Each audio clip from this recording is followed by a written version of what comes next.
여러분, 추석만 다가오면 시설관리 공고가 왜 이렇게 쏟아지는지 궁금하지 않으셨습니까? 자코리아, 알바몬, 벼룩시장, 심지어 동네 구인구직 카페만 들어가도 느낄 겁니다. 평소에는 띄엄띄엄 올라오던 공고가 명절 전후가 되면 도배가 됩니다. 지금이 아니면 안 된다는 듯이 말이죠. 겉으로만 보면 기회가 넘쳐나는 것처럼 보입니다.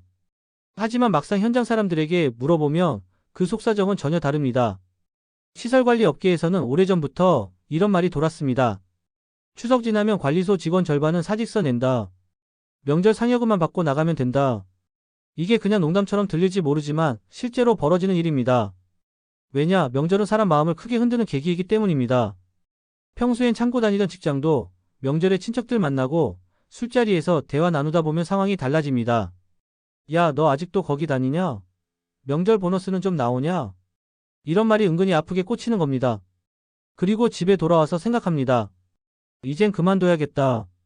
그래서 명절 전에 떡값이라도 받으면 그걸 끝으로 사직서를 던집니다. 연휴 동안 마음을 정리하고 명절 끝나자마자 사직서를 내는 경우도 많습니다. 그게 바로 명절 퇴사 러시입니다. 그리고 이 빈자리를 채우려고 추석 전후에 공고가 폭발하는 겁니다. 그런데 올해는 상황이 더 심각합니다. 올여름 전국을 덮친 장마와 홍수 때문입니다. 지하주차장이 통째로 물에 잠기고 전기실이 침수돼 정전이 나는 사고가 속출했습니다. 인천의 한 아파트는 전기실이 물에 잠겨 일주일 넘게 전기가 끊겼습니다. 주민 수백 명이 호텔과 친척집으로 대피했고 관리소 직원들은 밤낮 없이 복구에 매달렸습니다. 고양, 무안, 당진 등 전국 곳곳에서도 비슷한 일이 반복됐습니다. 그 현장에서 누가 고생했을까요? 바로 시설관리 기사들이었습니다.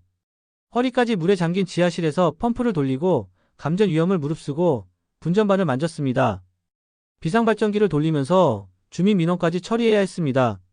말 그대로 전쟁터였습니다. 그 과정에서 지쳐버린 사람들이 많았습니다. 이젠 도저히 못하겠다. 그 한마디를 남기고 회사를 떠난 사람들이 늘어났습니다. 그래서 이번 추석은 평소보다 더 많은 공고가 쏟아질 것으로 예상하고 있습니다. 여기에 또 다른 이유가 있습니다. 바로 업체들의 꼼수 채용입니다. 시설관리 업계에서는 퇴직금, 명절수당, 휴가비를 아끼기 위해 단기 계약을 반복하는 경우가 많습니다. 대표적인 게 11개월 계약입니다. 11개월만 쓰고 내보내면 퇴직금을 줄 필요가 없으니까요. 겉으로는 추석 특수 채용이라고 포장하지만 사실은 비용을 아끼려는 꼼수입니다. 게다가 명절 전후에는 근무 스케줄이 빡빡합니다. 입주민들이 집에 오래 머무르다 보니 민원이 폭주합니다. 냉난방, 배관, 주차장, 승강기까지 하루에도 수십 건의 민원이 들어옵니다. 그런데 인력이 빠져나가면 그 부담은 남아있는 사람에게 고스란히 쏠립니다. 그래서 업체들은 급하게 사람을 뽑으려 하는 겁니다. 정리해보면 이렇습니다. 추석 전후에 공고가 폭발하는 이유는 세 가지입니다. 첫째, 명절 퇴사 러시. 둘째, 장마와 홍수의 여파. 셋째, 업체들의 단기 꼼수 채용. 이 세 가지가 맞물려서 추석 전후에는 시설관리 공고가 쏟아집니다. 겉으로는 기회처럼 보이지만 사실은 누군가 떠난 자리이자 위험과 부담이 쌓인 자리일 수 있습니다. 그렇다면 중요한 질문이 하나 생깁니다. 이렇게 많은 공고 중에 어떤 곳을 걸러야 하고 어떤 곳은 잡아야 할까요?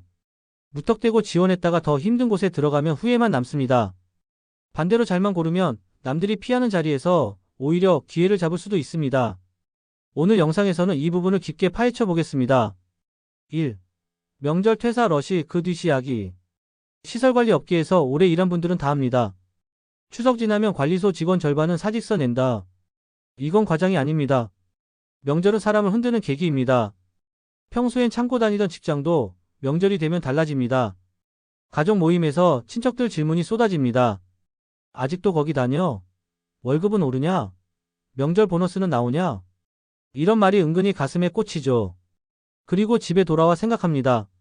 이제 더는 못 버티겠다. 어떤 분은 이렇게 말했습니다. 추석 상여금만 받고 바로 사직서 던졌다. 이게 명절 퇴사 러시의 현실입니다. 그래서 추석 전후로 시설관리 공고가 폭발하는 겁니다. 2. 장마와 홍수가 남긴 상처. 2025년 여름은 정말 최악이었습니다. 전국적으로 폭우가 쏟아졌습니다. 지하주차장이 강처럼 변하고 전기실이 물에 잠겼습니다. 인천의 한 아파트는 전기실 침수로 일주일 넘게 정전이 이어졌습니다. 주민 수백 명이 호텔과 친척집으로 대피했습니다. 그 복구를 누가 했을까요? 바로 시설관리 기사들입니다. 밤새 펌프를 돌리고 감전 위험을 무릅쓰고 분전반을 만졌습니다. 비상발전기를 돌리며 민원까지 처리했습니다. 전남 무안의 아파트도 마찬가지였습니다. 단지가 통째로 정전이 돼서 주민들이 휴대폰 플래시를 켜고 다녔습니다. 현장은 그야말로 전쟁터였습니다. 이런 상황을 겪은 기사들이 결국 말합니다. 이젠 못하겠다. 그리고 추석을 앞두고 떠납니다. 그 자리를 메우려고 공고가 쏟아지는 겁니다. 3. 꼼수 채용의 현실. 시설관리 업계에는 꼼수가 많습니다. 대표적인 게 11개월 계약입니다. 1년이 되면 퇴직금을 줘야 하니까 11개월만 쓰고 내보내는 겁니다. 겉으로는 추석 특수 채용이라고 포장합니다.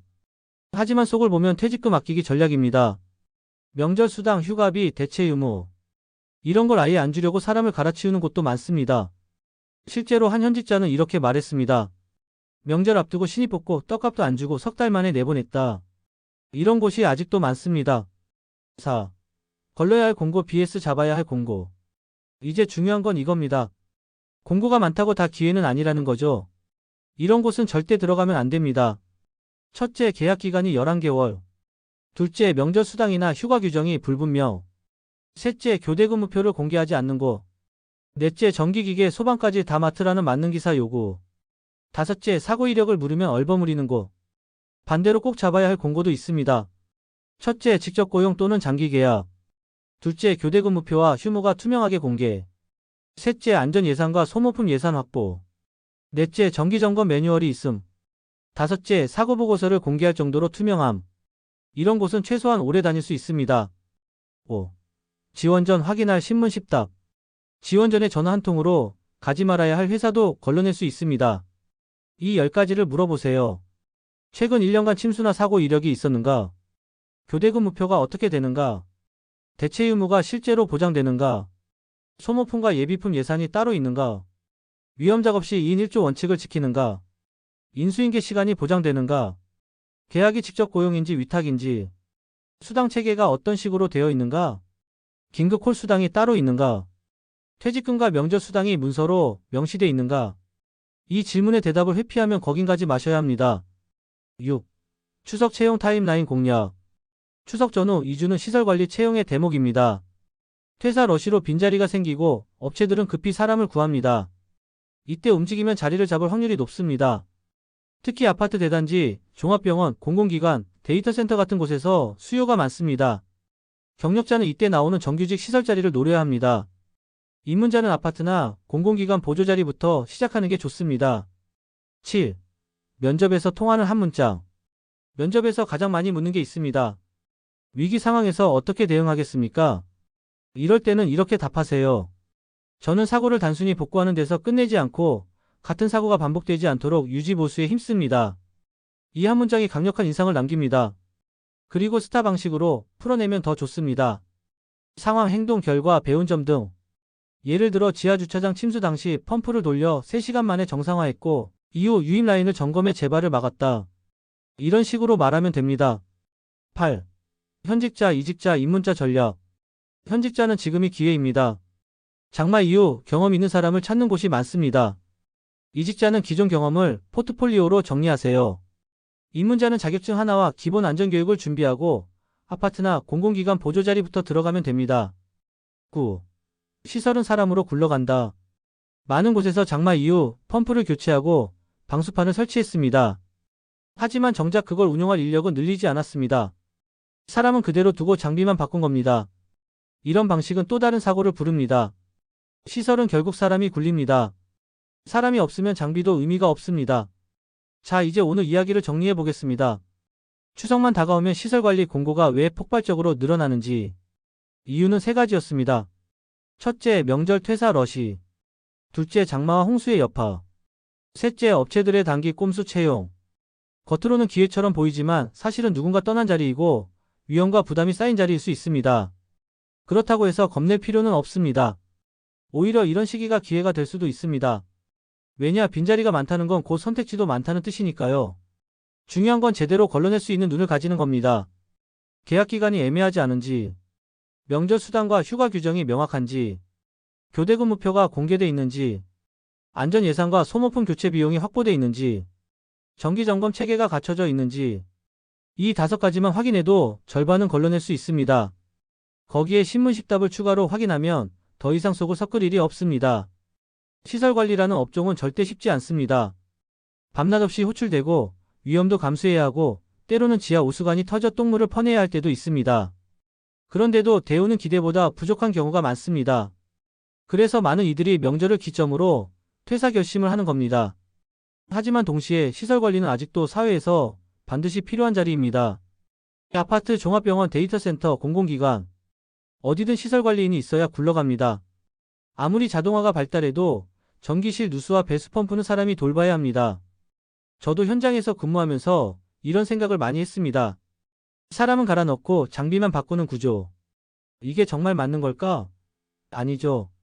시설은 결국 사람이 굴리는 겁니다.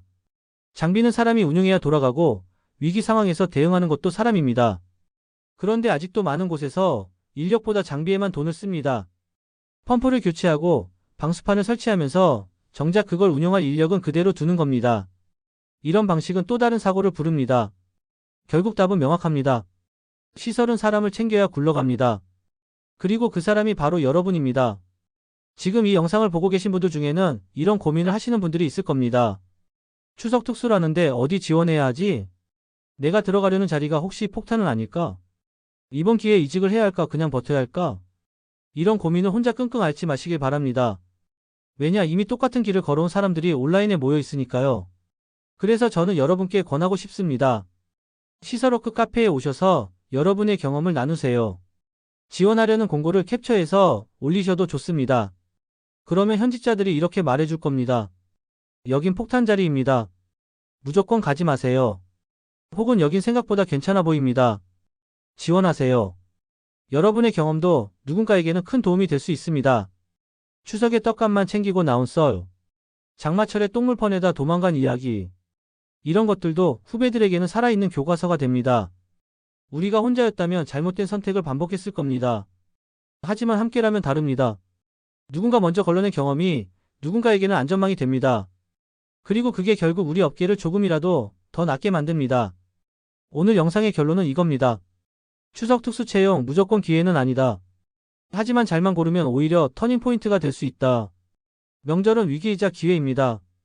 여러분이 어떤 선택을 하느냐에 따라 인생이 달라질 수 있습니다. 여러분, 이번 추석에 어떤 선택을 하시겠습니까? 공고가 쏟아진다고 무작정 지원하시겠습니까? 아니면 제대로 걸러서 진짜 기회를 잡으시겠습니까? 여러분의 현명한 선택을 진심으로 응원합니다. 그리고 그 선택을 시설워크가 끝까지 함께하겠습니다.